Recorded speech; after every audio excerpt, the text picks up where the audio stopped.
Hi guys, this is Heba Patel. Congratulations to Volga Media for 17 million subscribers. Please do subscribe to Volga Video. మీరు already ఇంతకుముందు దేవినేని మీద ఒక movie తీసి దానికి ఎంత కాంట్రవర్సీ అయింది, లీగల్గా కూడా కొన్ని ఫేస్ చేశారు మీరు. సో మళ్ళీ అలానే ఇప్పుడు పాలిటిక్స్ని టచ్ చేస్తూ ఈ రెడ్ బుక్ తీస్తే ఈ 4 ఏళ్ళు బాగానే ఉంటుంది అది రిలీజ్ అయ్యేదాకా. తర్వాత మళ్ళీ వైసీపీ వస్తే ఈ రిటాలియేషన్ వైసీపీ చేయదా? లేదండి, ఎందుకంటే నేను పాలిటిక్స్ నేను టార్గెట్ చేయట్లేదండి. వైసీపీ నేను టార్గెట్ చేయట్లేదు, అలానే టీడీపీ నేను ఎంకరేజ్ చేయట్లేదు. ఇక్కడ జరుగుతుంది ఏంటంటే, ఇంతకుముందు లాస్ట్ టైం ఒకసారి అదే ఇంతకుముందు ఒక దాంట్లో మీరు నన్ను మీరే అడిగారు నన్ను, మీకు కోపం ఎక్కువ ఉందంట కదండి అన్నట్టుగా. కోపం ఎప్పుడు వస్తుందండి? ఇప్పుడు ఒక సీఎంకి కోపం ఎప్పుడు వస్తుంది? ఒక పిఎం గారికి కోపం ఎప్పుడు వస్తుంది? ఒక ప్రైమ్ మినిస్టర్ ఆఫ్ ఇండియాకి కోపం ఎప్పుడు వస్తుంది అండి? ఎందుకు కోపం వస్తుందంటే, వాళ్ళకి అవకతవకలు జరిగినప్పుడు కోపం వస్తుంది, అంతవరకు ఓకే. కానీ జరగరాందే జరుగుతుంది అనుకోండి, తట్టుకోలేకపోతారు ఎవరైనా. అంతే తప్ప వైసీపీ ఏదో చేసేసింది, వాళ్ళు బ్యాడ్ చేసింది నేను అనట్లేదు. టీడీపీకి వైసీపీకి ఇద్దరి మధ్య ఇప్పుడు యుద్ధం జరుగుతుందని నేను అనట్లేదండి. ఇప్పుడు నాకు తెలిసిందంటే, నేను చూస్తుంది ఏంటంటే, పర్సనల్గా వాళ్ళ ఫ్యామిలీని ట్రోల్ చేయటం ఒకటి, ఇంకోటి ఏంటంటే ఆంధ్రప్రదేశ్ని డెవలప్ అవ్వకుండా చేయటం ఒకటి అనేది వీళ్ళు ఫీల్ అయ్యారు. డెవలప్ అయ్యేది కదా, ఆంధ్రప్రదేశ్ డెవలప్ అయ్యేది కదా మొత్తం. ఆ డెవలప్మెంట్ వాళ్ళు ఎందుకు చేయలేదని దాని మీద వీళ్ళు ఫీల్ అయ్యి ఇవన్నీ కలిపి ఒక రెడ్ బుక్ అనేది ఆయన ఏర్పాటు చేసుకున్నారని నేను అనుకుంటున్నాను. ఇప్పుడు లోకేష్ గారి రెడ్ బుక్కి శివనాగ్ గారి రెడ్ బుక్కి ఏమైనా సంబంధం ఉందా, లేకపోతే టోటల్ డిఫరెంటా? సంబంధం అంటే అండి కొద్దిగా ఉంటుందండి. ఆ రెడ్ బుక్ ఈ రెడ్ బుక్ కొద్దిగా ఉంటుంది. అంటే మొత్తం వైసీపీని విలన్గా చూపిస్తారు? లేదండి, ఇది ఎంతసేపటికి ఏంటంటే మీరు వైసీపీని మీరు బాగా సపోర్ట్ చేస్తున్నట్టున్నారు. మీరు అలా ఏం లేదండి, నేను కూడా మీలా. ఓటు ఎవరికేసారు? నేను అసలు ఓటే లేదండి. అంతకుముందు ఎవరికేసారు? అంతకుముందు వైసీపీకి వేసానండి. ఎందుకు వేస్తారండి మీరు? అదేంటండి, వైసీపీకి వేసానండి. ఓకే, 5 ఏళ్ళ పాలన చూసిన తర్వాత ఇప్పుడు వైసీపీ కాదా మీరు? అట్లా కాదండి, వైసీపీ కాదట్లేదు. అంటే నాకు రాజకీయాలు అంటే విరక్తి కలిగిపోయింది. అంటే ఎవరికి ఓటేసినా వేస్టే మనం అన్న ఫీలింగ్తో వచ్చేసాను నేను. అంటే నేను మనసులో పెట్టుకొని చెప్తున్నాను మీకు, ఎవరికి ఓటేసినా కూడా వేస్టే మనకి అండి. ఎవరికి ఓటేసినా ఇప్పుడు ఒక కామన్ పర్సన్ వెళ్ళిపోయి గవర్నమెంట్కి వెళ్ళి ఒక సీఎంనో లేకపోతే ఒక పిఎంనో కలిసి మాట్లాడేంత శక్తి ఎవరికి ఉండదు. లేదు. ఇప్పుడు మళ్ళీ ప్రజల్లో మళ్ళీ అంటే డెమోక్రసీలో ఏంటంటే ప్రజల మధ్య పరిపాలన ఉండాలి కదా. అది ఎవరు చేస్తున్నారండి? ఏ సీఎం చేయట్లేదు కదా, ఎవరు చేయట్లేదండి. ఇప్పుడు నేను కొద్దిగా భంగపడ్డాను, నాకు కొద్దిగా ఫీల్ అయ్యా నేను. అంటే నాకేదో అయింది, నేను వెళ్ళి ఒక పొలిటికల్ లీడర్కి చెప్పుకోవాలంటే నాకు ఎవరు ఇస్తారు టైము? ఒక కామన్ పర్సన్ కానీ ఎవరు ఇస్తారు టైము? అవును, ఎవరు ఇవ్వట్లేదు. కార్పొరేటర్ ఇవ్వట్లేదు, ఎమ్మెల్యే ఇవ్వట్లేదు, ముఖ్యమంత్రి అసలు ఎవరు ఇవ్వరండి. ఎవరు అలాంటప్పుడు మనం ఏ పార్టీని అయినా ఎందుకు సపోర్ట్ చేయాలి? మనం పలానా పార్టీని మనం ఎందుకు అనుకోవాలి? కాకపోతే ఇక్కడ చదువుతుంది ఏంటంటే, ప్రతి మనిషికి సెంటిమెంట్స్ ఉంటాయి మేడం, కొన్ని ఎమోషన్స్ ఉంటాయి. ఇప్పుడు రేపు వైసీపీలో పెద్ద లీడరు ఫీల్ అయ్యి ఇబ్బంది పడ్డా కూడా అందరం బాధపడతాం. అట్లా ఇప్పుడున్న లీడింగ్ గవర్నమెంట్లో కూడా చాలామంది, ఒక పెద్ద ఆయన సీఎం చంద్రబాబు గారు కళ్ళలో నీళ్ళు పెట్టుకున్నారండి. మనందరం మనుషులమేగా, సమాజంలో బతుకుతున్నాంగా, అందరం సమాజంలో ఉండేవాళ్ళమేగా, ఆనందపడాలి మనం. చంద్రబాబు గారు లాంటి ఒక పెద్ద ఆయన కళ్ళల్లో నీళ్ళు పెట్టుకుంటే మనం ఆనందపడాలా? అట్లాగే లోకేష్ గారు సీరియస్ అవ్వడం తప్పే ఉంది. మా అమ్మనైనా మీ అమ్మనైనా ఎవరన్నా ఏదన్నా మాట అంటే మీరు ఫీల్ అవ్వరా? నేను ఫీల్ అవనా? ఎవరైనా ఫీల్ అవుతాం కదా. అమ్మ అంటే జన్మనిచ్చిన తల్లి కదా, ఎన్ని ఉన్నాయి కదండి. ఇట్లాంటి వాటికి కొద్దిగా నేను ఫీల్ అయ్యాను, నేను కూడా. అంతే తప్ప వైసీపీ మీద నేను కోపంతో కాదు, లేదా వైసీపీకి నేను పక్క కాదండి. రాజశేఖర్ గారు అంటే చాలా ఇష్టం నాకు. జగన్ గారు అంటే? జగన్ గారు అన్న కూడా ఇష్టమేనండి, ఎందుకంటే గ్రేట్ పర్సన్ అయినా. కాకపోతే నేనేం చెప్తున్నా అంటే, చాలా ఇంట్రెస్ట్ చెప్పాను నేను, జగన్ గారు ఎందుకు అలా అంటే, జగన్ గారు చుట్టూ చేరిన వాళ్ళు కరెక్ట్గా లేరు అంట, టీం కరెక్ట్గా లేదు. జగన్ గారు ఓడిపోవడానికి కారణం, జగన్ గారు స్పాయిల్ అవ్వడానికి కారణం జగన్ గారి గవర్నమెంట్ పడిపోవడానికి కారణం ఆయన చుట్టూ ఉన్న చాలామంది లీడర్సే. అయితే పర్లేదు, లోకేష్ గారి రెడ్ బుక్ కి శివనాగ్ గారి రెడ్ బుక్ కి ఏదో ఎక్కడో కొంచెం పోలిక ఉంటదేమో కానీ మొత్తం వైసీపీకి యాంటీగా అయితే కాదు. యాంటీ కాదండి, కనెక్షన్ అయితే ఉంది. నేను వైసీపీ నేను దృష్టిలో పెట్టుకోవాలా, క్రిమినల్స్నే దృష్టిలో పెట్టుకున్నా.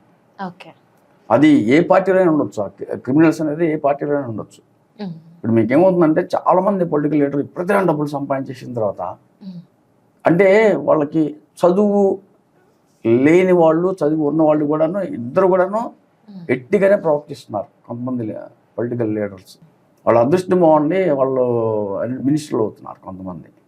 అయితే వాళ్ళు ఏం చేస్తున్నారంటే అంటే ప్రజల్ని ఎలా మాట్లాడాలి, కొంతమంది లేడీస్ని కూడా ఇళ్లలో లేడీస్ని కూడా మీరు చూసుకోండి. పవన్ కళ్యాణ్ గారు ఉన్నారండి, పవన్ కళ్యాణ్ గారి వైఫ్ని కూతుళ్ళని కూడా ఊరుగడ్డ అనిల్ అనేవాడు ఏం మాట్లాడాడు, రేప్ చేస్తానన్నాడు. అదే అలా మాట్లాడడం చాలా తప్పు కదండి. అది మరి నువ్వు ఒక సీఎంగా ఎందుకు కంట్రోల్ చేయలేదు? అంటే ఫస్ట్ ఆ గవర్నమెంట్లో సీఎంగా జగన్ గారు వాడిని అరెస్ట్ చేసినట్లయితే ఈరోజు జగన్ గారు ఎంత హైలైట్ అయి ఉండేవాడు, భగవంతుడు అయ్యేవాడు కదా. ఎందుకు చేయలేదు? అదే వైసీపీ చేసుకో పై వాడే ఉన్నాడు, డైరెక్ట్గా అంటున్నాడు కదండి. బోరుగడ్డ అనిల్ అనేవాడు ఏమంటున్నాడు, జగన్ గారు నాకు ఒక ఆర్డర్ ఇస్తే అందరు నరికేస్తా అన్నాడు, చిరంజీవి గారి ఫ్యామిలీ మొత్తం నరికేస్తా అన్నాడు. మరి పవన్ కళ్యాణ్ గారు ఏమన్నా అన్నాడా, చిరంజీవి గారు ఏమన్నా అన్నారా? అఫీషియల్గా ఉన్నారండి వాళ్ళందరూ. వీళ్ళు ఏదన్నా అంటే వాళ్ళతో సమానం అవుతారు వీళ్ళు. మరి అలాంటి బ్యాచ్ ఆయన చుట్టూ ఉన్నారే, మరి ఆయన స్పైర్ అవ్వడానికి కారణం వీళ్ళగా. మరి ఆయన ఇప్పటికైనా తెలుసుకున్నారా జగన్ గారు? ఇప్పటికి కూడా అదే అనిపిస్తుంది, ఆయన చుట్టూ ఉన్న వాళ్ళ కోటరీనే బాగాలేదు అని. అంతే కదండి. మీరు వాస్తవంగా చూడండి, మీరు ఏపీకి వెళ్ళి చూడండి, మీరు ఎంతమంది వెళ్ళి మాట్లాడారండి, ఎన్ని రకాలుగా మాట్లాడారు, అందరిని టార్గెట్ చేశారు కదా. ఒక చంద్రబాబు గారి ఫ్యామిలీనే కాదు, ఒక చిరంజీవి గారి ఫ్యామిలీనే కాదు, ఇంతమందిని వాళ్ళు ట్రోల్ చేశారు, ఇంతమందిని వాళ్ళు టార్గెట్ చేశారు. ఇంట్లో లేడీస్ ఏం చేస్తారండి? అసలు పవన్ కళ్యాణ్ నీకేం ద్రోహం చేశాడు? బోరుగడ్డ అనిల్ విషయంలో చెప్తున్నాను నేను. బోరుగడ్డ అనే వ్యక్తికి అసలు నువ్వు ఎవరు? అసలు నువ్వు సెలబ్రిటీవా? నువ్వు ప్రజలకు ఎవరన్నా మంచి చేసావా? నువ్వు ఎవరికి ఏం చేసావు? అసలు ఎవరు ఉన్నావు అసలు నువ్వు? మాకే తెలియదు, మేము డైరెక్టర్లో సినిమాలు చేస్తుంటాం, మాకే తెలియదు నువ్వు ఎవరో. ఒక పవన్ కళ్యాణ్ గారిని పట్టుకుని మాట అంటావు, వాళ్ళ ఇంట్లో వాళ్ళని పెట్టుకుని అంటావు, అంటే ఒక ఫ్యామిలీ లేడీస్ని అంటావు, నరుకుతావా? అంటే అందరూ గాజులు దొరుకుని కూర్చుంటారండి. అదే ఆ మాటలు మాట్లాడడం అయితే చాలా. ఇప్పుడు జగన్ గారు సైగ చేస్తే చాలు నేను అందరిని వేసేస్తాను. పవన్ కళ్యాణ్ ఒక్క సైగ చేస్తే ఫ్యాన్స్ మొత్తం వెళ్ళి అని చంపేస్తారు. మరి ఎందుకు చేయడైనా పవన్ కళ్యాణ్ గారు? ఆయన స్థాయి అది కాదు కాబట్టి తగ్గరు. మరి నేను ఎందుకంటున్నా అండి, అది నేను బోరుగడ్డ అనే వ్యక్తిని నేను విమర్శించట్లేదండి. అతను ఎవరు నాకు తెలియదు, అతని మీద నాకు ఆవేశం లేదు, కోపం లేదు, పగలేదు. అంటే ముఖ్యమంత్రి అంటే ఏంటండి? మొత్తం రాష్ట్రాన్ని మొత్తం ప్రజల్ని కన్న బిడ్డలా కాపాడేవాడు ముఖ్యమంత్రి అవుతాడు. అందరూ ఒకటే ఉన్నారు ముఖ్యమంత్రికి. మరి జగన్ గారు ముఖ్యమంత్రిగా ఉన్నప్పుడు బోరుగడ్డ అనిల్ అలా మాట్లాడినప్పుడు ఆయన పిలిచి అరెస్ట్ చేశారా? కంట్రోల్ చేశాడు ఆయన? కొడాల నాని గారిని కంట్రోల్ చేశాడా? గన్నవరం వంశీ గారిని కంట్రోల్ చేశాడా? ఎవరిని? ఇప్పుడు మళ్ళీ నెల్లూరు ఆయన ఒక ఆయన ఉన్నారు, ఆయన పేరు ఆయన పేరు ఏదో అనిల్ కుమార్ యాదవ్ అని. అతనిలో అప్పట్లో మన బాహుబలి సినిమాలో ఏదో మన బాహుబలి ప్రభాకర్ క్యారెక్టర్తో పోల్చారు అతన్ని, కాలకే క్యారెక్టర్తో పోల్చారు అతన్ని. ఎందుకు పోల్చారు అంటే అతను మాట్లాడిన పద్ధతులు, అతను మాట్లాడిన ఇది ఆవేశం. దేనికంటే టార్గెట్ మీకు? చంద్రబాబు గారి మీద ఎందుకు టార్గెట్ మీ అందరికీ? ఆయన మీకేం ద్రోహం చేయలేదే, లోకేష్ గారు మీకేం ద్రోహం చేయలేదే, పవన్ కళ్యాణ్ గారు మీకేం ద్రోహం చేయలేదే, చిరంజీవి గారు మీకేం ద్రోహం చేయలేదే. అంటే దేనికి? మీరంతా కలిసి ద్రోహం చేసింది ఎవరికో తెలుసా? వీళ్ళందరూ కలిసి జగన్ గారికి ద్రోహం చేశారు. మీకు అర్థమైంది మేడం? అర్థమైంది. వీళ్ళంతా కలిసి ద్రోహం చేసింది ఎవరికి? జగన్ గారికి. మహాభారతం ఒక్క శకునే ఉన్నాడండి దుర్యోధనుడి దగ్గర, కానీ జగన్ గారి దగ్గర అందరూ శకులే ఉన్నారు. అర్థమైందా? వీళ్ళంతా కలిసి వీళ్ళకి పగ టీడీపీ మీద కాదండి, నాకు తెలిసి చంద్రబాబు గారి మీద కాదు, జగన్ గారి మీదే పగ. అందుకే జగన్ గారిని నాశనం చేశారు అందరూ కలిసి, ఓడిచ్చేశారు వీళ్ళంతా కలిసి.